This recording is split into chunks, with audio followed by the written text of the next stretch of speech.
Welcome to the weekly Metals, Money, and Markets update for the week ending Friday, November 18th, hosted by Mickey Fulp, the Mercenary Geologist, and for miningclips.com, I'm Erick Bertsch. Hi, Mickey. Hello, Eric. Well, it was a good week for the U.S. markets and a bad week for most of the precious metals.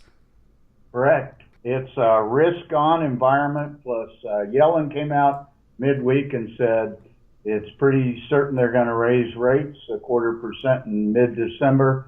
So gold didn't like that, down to 1207. I think that's about a 6-month low, down 1.5%. Silver was down 4.4%, closed at 1655. Platinum down 2% at 922. And the only precious metal that had a good week was palladium, up a whopping 7.3%. If you add it up, it's up, about 17% since the 1st of November. And I think that all has to do with Trump and the auto industry and infrastructure build out. Right. And copper gave back a little bit, but it is still pretty high compared to where it was a few weeks ago. Well, it's still at a 15-month high. It gave back almost 3%. But copper producers are looking much better now at $2.45 copper. And once again, it's all about Trump. Yeah, and taking a look at the gold-silver ratio here, I noticed that we're getting close to the mid-70s again.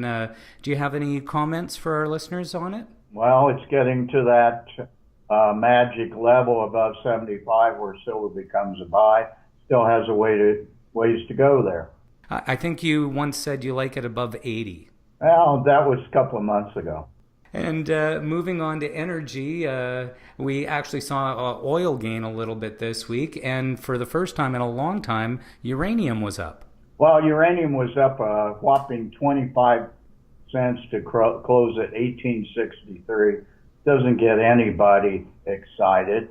But oil was up well over 5%, closed at 45.58. And once again, that's all about news and rumor from the stinking deserts of the Middle East and what OPEC is now saying they're going to do. I don't think it's going to come to pass, but really the oil markets bounce up and down between, say, $43 and $50 based on the latest rumors coming out of OPEC. And moving on to currencies, the U.S. dollar pushed above 100 for the first time since we started doing the show. Not only was it the first time since we started doing the show, it was a lot longer than that, but the dollar closed at 101.34. It just keeps going up and up and up day after day after day. It's the Trump phenomena, and the U.S. dollar is at a 13-and-a-half-year high. So a lot longer than we've been doing this show, Eric. The euro was down 2.3%, closed a little less than $1.06. That's a 1-year low. And the loonie actually was at par this week. It did not change, 18 cents or something, closed at an even 74 cents.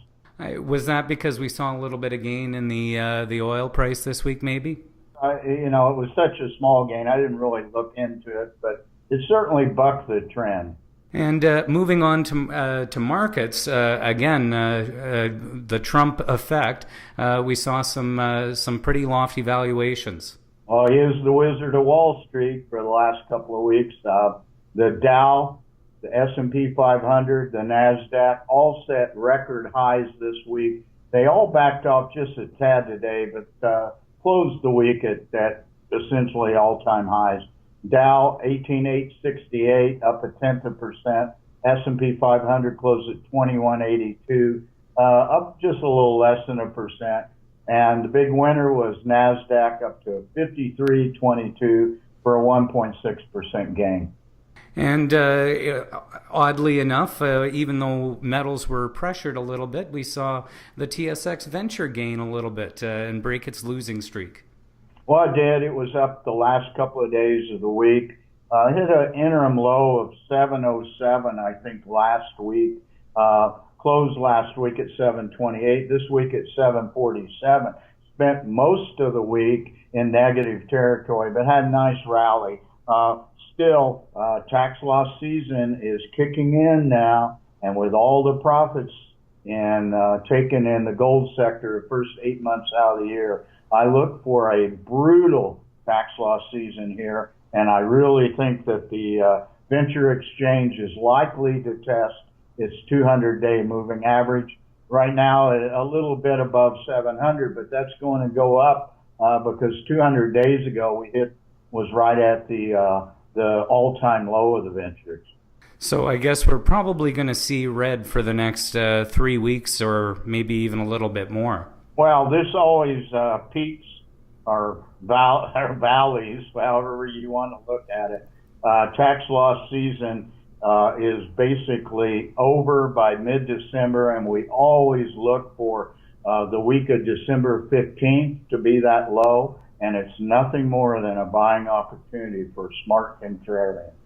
Well, thanks again for your analysis this week, Mickey, and we look forward to tuning in next week. Okay, thanks a lot, Eric.